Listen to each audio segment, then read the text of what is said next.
Scene बनाने के लिए पहले आध कत लगाएंगे,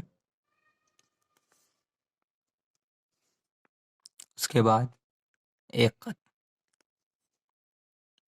पहला दंदाना आध कत का होगा और दूसरा दंदाना एक कत का होगा।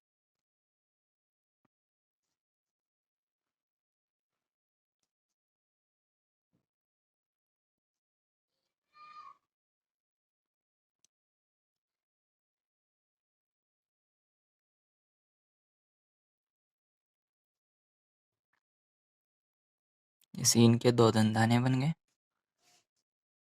अब डेढ़ कत लकीर लगाएंगे लटका कर।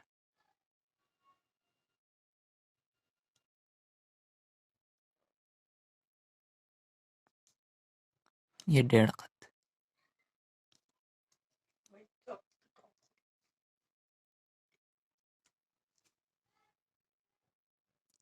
उसके बाद 2.5 कत नीचे तक गोलाई बनाएंगे जीम की तरह।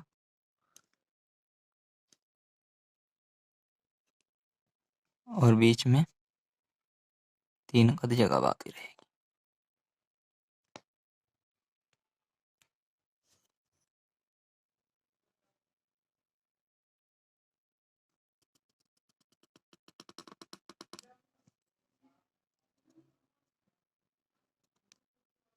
यहाँ तक तिरछे कत से।